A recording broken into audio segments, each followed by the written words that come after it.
안녕하세요. 엘리코나TV입니다. 평소 넥소를 비롯해 수소차와 수소충전소 관련해서 여러 정보를 다뤄왔는데요. 실상 넥소를 한 번도 시승해보지 못해서 못내 아쉬움이 많았습니다. 현대자동차 시승센터를 이용하기에는 옆에 카마스터가 동승해야 된다는 불편함이 있어서 찾던 중에 넥소를 비롯해 전기차 차량 공유 업체인 제이카를 발견해서 넥소리를 시승하게 되었습니다.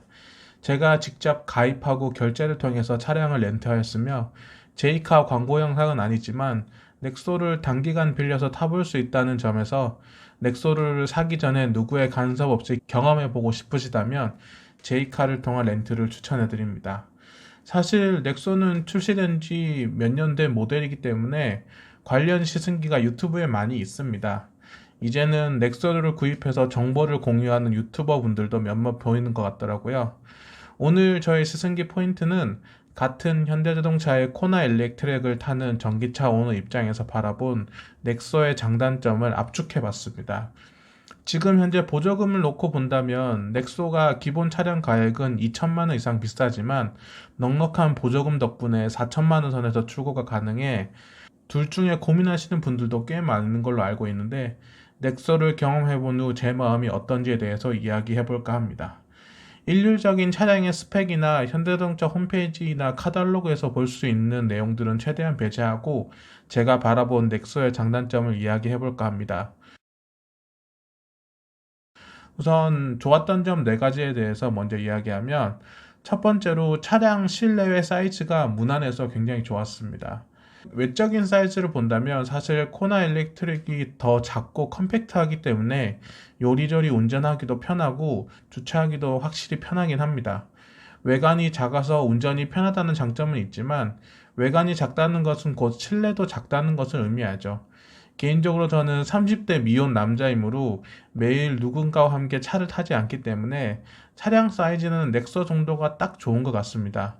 물론 혼자 타기 때문에 운전하는 90% 이상은 코나 일렉트릭도 정말 만족스럽지만 가족이나 친구 등 누군가와 함께 탔다던가 짐을 제법 실어야 하는 경우에 살짝 실내가 좁다는 느낌이 들거든요. 특히나 뒷자리에 사람을 태울 일이 생긴다면 괜시리 미안한 마음도 생기는데 넥서의 경우 1열이나 2열 모두 넉넉한 공간감이 좋았습니다. 뒷자리와 함께 트렁크 공간도 매우 여유로워서 마음이 편안해지더라고요. 전동 트렁크도 있어서 굉장히 편리한 것 같습니다. 뭐 그렇다고 팰리세이드나 모하비 같은 급은 너무 크고 부담스럽기에 저는 개인적으로 넥서 사이즈가 딱 좋은 것 같습니다. 두 번째는 실내외 디자인이 마음에 들었는데요. 우선 외관적으로 뭐 하나 거슬리는 부분 없이 깔끔하고 매끈하게 떨어지는 심플한 것이 딱 제 취향입니다.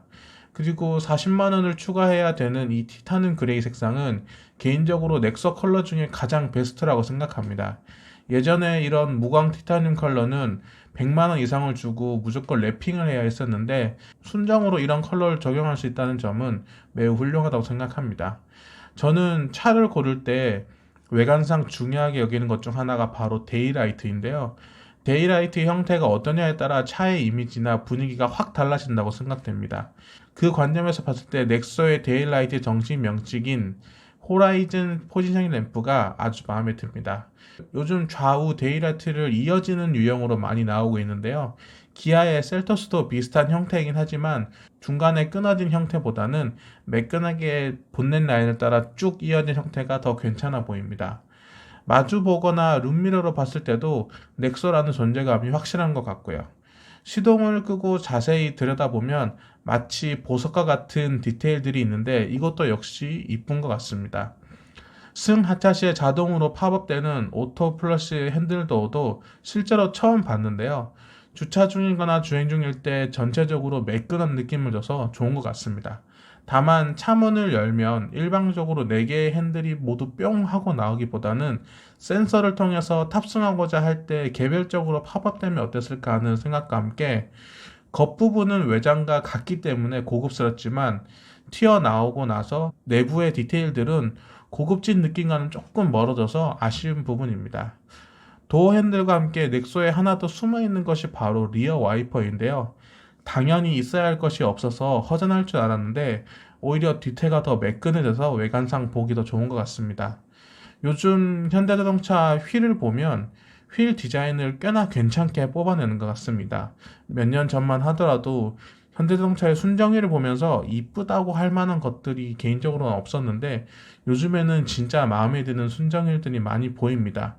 넥소 프리미엄 모델에 적용된 19인치 휠 역시 디자인적으로도 이쁘고 휠 하우스가 꽉 차는 듬직한 느낌을 줘서 굉장히 마음에 듭니다. 실내로 들어가기 위해 문을 열었을 때 그 무엇보다도 마음에 드는 부분들을 발견했습니다. 바로 도어가 사이드 스커트를 덮도록 설계된 부분인데요. 예전에 프리미엄 SUV에서나 볼 수 있었던 것들인데 이것이 기본 적용되어 있어서 놀랐습니다. 시트 포지션이 높은 SUV의 경우 차를 타고 내리면서 사이드 스커트에 있는 흙먼지들이 바지에 묻는 경우가 있는데 이렇게 애초에 덮어 놓으면 바지가 더럽혀질 일도 없을 뿐더러 문틈으로 들어오는 오염 요소나 소음들도 잘 차단할 수 있습니다. 뒷문에도 역시 적용되어 있어서 아주 마음에 쏙 듭니다. 실내로 들어오면 역시나 시선을 강탈하는 것은 마치 키보드처럼 버튼이 배열된 센타페시아인데요. 포르쉐처럼 디자인적으로 간지난다까지는 아니지만 실버톤에 깔끔하고 정갈하게 기능별로 잘 배치된 버튼들이 개인적으로 큰 모니터 안에 터치식으로 포함되어 있는 형태보다는 직관적이고 마음에 듭니다. 12.3인치 와이드 스크린 내비게이션은 해상도도 좋고 보기에도 시원시원해서 다양한 정보를 확인하는데 불편함이 전혀 없었습니다. 관리가 힘들긴 하겠지만 확실히 밝은 톤의 시트는 평범한 블랙 시트보다는 훨씬 고급스럽게 느껴지는 것 같고요. 센타페시아나 송풍구 주변의 재질이나 색상들이 제가 특히나 싫어하는 가죽무늬 적용되지 않아서 괜찮아 보였습니다. 세 번째는 거의 몰빵한 듯한 느낌이 드는 현대자동차의 편의사항이 좋았습니다. 현대자동차는 예전부터 옵션 장사를 좀 많이 했죠. 넥소는 기존 옵션 장사와는 다르게 딱 두 가지 트림만 있고 기본 트림인 모던 트림을 산다고 하더라도 거의 웬만한 높은 등급의 편의사항이 다 기본 장착되어 있어서 운행하는데 불편함이 전혀 없어 보입니다. 그럼에도 불구하고 제가 넥소를 만약에 산다면 19인치 휠과 서라운드 뷰, 전동 트렁크가 적용된 프리미엄을 살 것 같긴 합니다. 주행 관련 안전 및 편의사항을 본다면 스마트 크루즈 컨트롤을 비롯해 운행 관련 안전 기술은 다 적용이 되어 있고요. 6 에어백 시스템이나 차체 자세 제어, 급제등 경보를 비롯해 후측방 모니터, 서라운드 뷰도 모두 적용되어 있습니다. 우선 와이드 스크린으로 보는 카메라 해상도도 좋았으며 서라운드 뷰의 정확도도 꽤나 괜찮은 편이었습니다. 특히나 스크린에 터치를 하지 않아도 다양한 기능을 간단하게 조작할 수 있는 다이얼은 예전에 벤츠 E클래스를 탈 때 워낙 손에 익었던 기능이라서 다시 만나니까 익숙하기도 하고 편리하더라고요. 주행 중에 방향 시스템을 켰을 때 해당 차로의 모습이 LCD 계기판으로 나오는 것도 마음에 들었던 부분입니다. 특히나 우측 차로로 옮길 때 사각지대가 꽤나 큰데 차선 변경이 수월하고 영상 속 차간 거리도 실제로 운행을 몇 번 해보니 금방 감이 오더라고요. 하지만 비가 올 때는 이렇게 빗물에 의해 화면이 가려질 수도 있으니 그럴 때 대비해서 사이드 미러를 잘 챙겨봐야겠습니다. 2열 에어벤트 적용 및 2단계 열선 적용과 220V 인버터가 있는 부분도 여러모로 편리할 것 같습니다. 네 번째는 코나 일렉트릭보다 더 조용하고 편안하고 부드러운 주행감이 좋았는데요. 보통 전기차는 소음의 중요한 요소인 엔진이 없기 때문에 정숙하겠다고 생각하시는 분들이 많지만 오히려 외부 소음이 더 많이 유입돼서 신경 쓰이는 소리들이 많은 것이 특징입니다. 넥서도 뭐 그렇겠지라고 생각하고 타봤는데 코나 일렉트릭보다 확실히 더 조용하더라고요. 아무래도 차량 급 자체가 다르기 때문에 소음에 대한 여러 예방책들이 기본 적용되어 있었습니다. 우선 앞면과 앞좌석에 이중 접합 차음 유리가 들어가 있고 도어 사이사이에 고무 패킹이 잘 되어 있더라고요. 그리고 아까도 이야기했듯이 사이드 스커트까지 감싸는 도어 특성상 소음 억제에 더 유리해 보였습니다. 객관적으로 봤을 때 코나 일렉트릭의 윈드킹 작업도 하고 휀다 방음도 했지만 그보다 더 웃도는 수준으로 조용한 것 같습니다.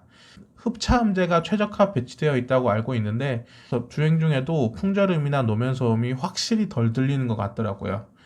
이런 조용함은 편안하고 부드러운 주행감과 조화가 좋았습니다. 후륜 멀티링크 서스펜션은 코나 일렉트릭과 동일하지만 더 넓은 휠 베이스와 19인치 휠, 미쉐린 타이어 조합에서 오는 부드러운 주행감과 안정감이 좋았습니다. 그리고 차가 묵직해서 그런지 방지턱을 넘을 때도 확실히 부드러웠습니다. 시트의 착자감도 좋고 편안해서 부드러움에 한몫 거두는 것 같고요. 유튜브에서 다른 넥서스 승기들을 보니 차가 튀어나가는 듯한 펀치력이 없어서 힘이 좀 부족하다라고 느끼시는 분들이 많더라고요. 개인적으로 코나 일렉트릭처럼 작고 가벼운 차에서 나오는 200마력의 40토크와 같은 재미를 즐기는 것을 좋아하기도 하지만 넥소의 40토크도 민첩하게 움직이는 데에는 크게 부족함은 없었습니다. 그렇다고 막 튀어나가는 느낌보다는 묵직하면서도 부드럽게 나가는 주행감이 정숙성과 잘 조합되어서 좋았거든요. 전기차 특유의 순간적으로 100% 토크를 발휘해서 빠릿하게 치고 나가는 느낌을 좋아하신다면 실망하실 수도 있겠지만 개인적으로는 그것과는 다른 또 다른 매력을 느꼈습니다.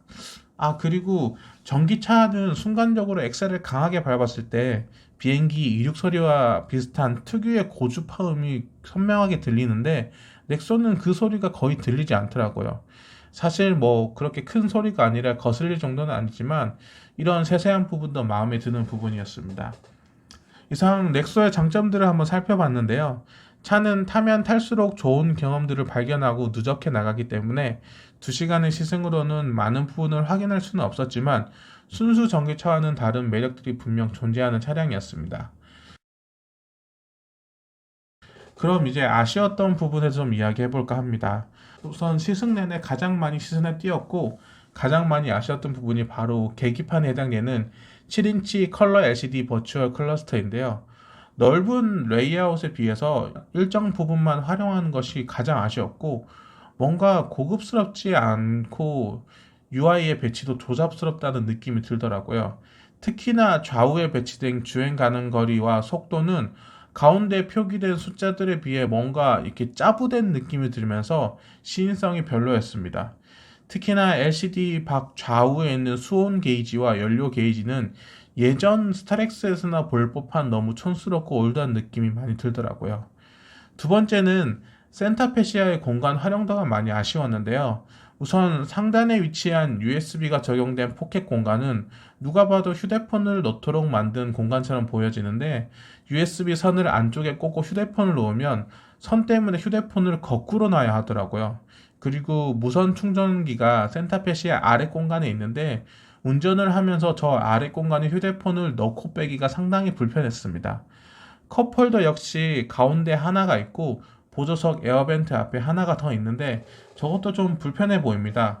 음료를 넣으면 에어벤트 바람 방향에 가로막히기도 하고 여름에 따뜻한 음료를 놔두면 금방 식게 되고 겨울에 얼음이 든 차가운 음료를 놔두면 히터 때문에 금방 녹아서 물이 뚝뚝 떨어지기도 하죠. 세 번째는 뒷자리의 시트 포지션이 생각보다 높아서 편안하지가 않았습니다. 넥소의 뒷좌석 아래에는 수소 탱크 3개가 위치하기 때문에 아무래도 일반 SUV에 비해 뒷자리 포지션이 높은 편입니다. 그러다 보니 뭔가 껑충한 느낌이 들어서 차 사이즈와 공간감에 비해서는 불편했습니다. 시트 조절을 통해서 각도를 더 완만하게 조절할 수는 있었지만 엉덩이 밑에 뭔가 있는 듯한 느낌은 장시간 탑승 시 꽤나 큰 불편 요소로 보여집니다. 마지막으로 아쉬웠다기보다는 코나 일렉트릭과 좀 다른 부분이 있었는데요. 회생제동과 관련된 부분입니다. 코나 일렉트릭의 경우 주행 도중 악셀을 떼고 0단계, 1단계, 2단계, 3단계 회생제동 시 각 단계별로 확실한 차이가 느껴지는데 넥소의 경우 각 단계별로 차이가 거의 느껴지지 않더라고요.